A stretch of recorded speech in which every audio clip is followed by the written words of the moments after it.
Good evening everyone. আজকে তোমাদের সাথে একটা ইভিনিং ব্লগ শেয়ার করতে চলে এলাম।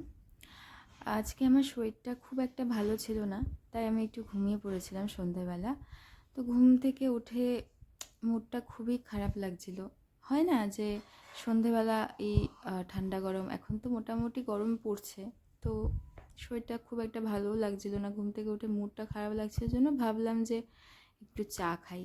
এবার আমি নর্মালি দুধ চা খাই না, খুব কম। তো যার জন্য আমার বাড়িতে মিষ্টি বিস্কুট কেউই খায় না। আমার বাড়িতে লোকই আছে 3জন, আমি, বাবা, মা। তো মা বাবা খুব একটা বিস্কুট খায় না, তাই ক্রিম ক্র্যাকারটাই আনা থাকে, সেটা আমি গ্রিন টি দিয়ে খাই। আমি গ্রিন টিটাই নর্মালি খাই। তো আজকে খুব ক্রেভিং হচ্ছিল দুধ চা খাবো, তাই দেখো দুধ চা যখন খাবো ভেবেছি একটা ভালো বিস্কুটও তো চাই। তাই বাড়ির সামনেই আমার এই দোকানে চলে গিয়েছিলাম, বিস্কুট নিয়ে এলাম। অনেক বিস্কুট দেখি বাদাম বিস্কুটটা নিয়ে এলাম, সাথে নিয়ে এলাম দুটো ম্যাগি, খুচরো ছিল না বলে। আর দেখো যে টাকাটা বেঁচেছিল সেটা আমি এই ভুট্টার বাক্সের মধ্যে ঢুকিয়ে দিয়েছি। এটা আমাকে মা কিনে দিয়েছিল, আর এটা ছিদ্রটা এতটাই ছোট ছিল যে আমি এটাতে টাকা রাখতে পারতাম না। তারপরে এটাকে আমি পুড়িয়ে ছিদ্রটা বড় করে নিয়েছি। এরপর দেখো দুধের রাজা আমুল তাজা দিয়ে আজকে আমি চাটা বানাবো।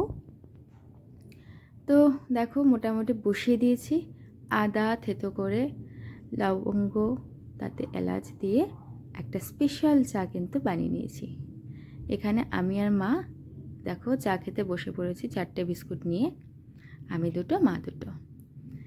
তো চাটা কিন্তু খেতে খুব ভালো হয়েছিল, যেহেতু একটু ভালো করে বানিয়েছিলাম অনেক দিন পর। তো সন্ধ্যাবেলা দেখো আমি আর মা মোটামুটি চাটা খেয়ে একটুখানি ফ্রেশ লাগছিল মাইন্ডটা।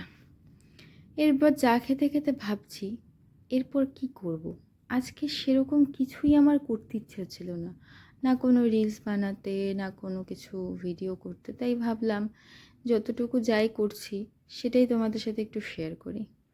এরপর চা খেয়ে নিয়ে আমি একটু ফোন ঘাঁটতে বসে গেলাম। মানে আমার কিন্তু কাজ ছিল না এমন না, কাজ ছিল, কিন্তু কাজ করার মুডটা হচ্ছিল না। এরপরে দেখো একটু ফোন ঘেঁটে নিয়ে ইচ্ছে হলো একটু ম্যাগি খাবো, তাই একটু স্পেশালভাবে ম্যাগি বানানোর মুড হলো হঠাৎ করে।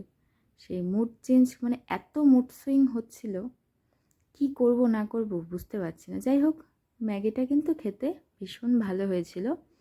আজকে ম্যাগিটা একটু অন্যরকমভাবে বানিয়েছি। তো ম্যাগি খাওয়ার পর একটু অন্যরকম লাগছিল মাইন্ডটা। তারপর ভাবলাম একটু কাজ করি, তো কাজ করতে বসে গেলাম। কাজ বলতে আমার একটা প্রোডাক্টের রিভিউ শ্যুট করার ছিল, তো সেই ভিডিও শ্যুট করতে আমি বসে গেলাম। কারণ যেহেতু সন্ধ্যে থেকে খেলাম এত কিছু, এবার একটু কাজ না করলে হয় বলো? তাই ভাবলাম যে তাহলে একটুখানি কাজ করে নিই। তো আজকের ব্লগটা আমি এখানেই শেষ করছি। আমার ইভিনিং ব্লগটা তোমাদের কেমন লাগলো অবশ্যই কমেন্ট করে জানিও। আর আমার চ্যানেলটাকে যারা এখন সাবস্ক্রাইব করোনি, জলদি জলদি সাবস্ক্রাইব করে নাও। চলো টাটা।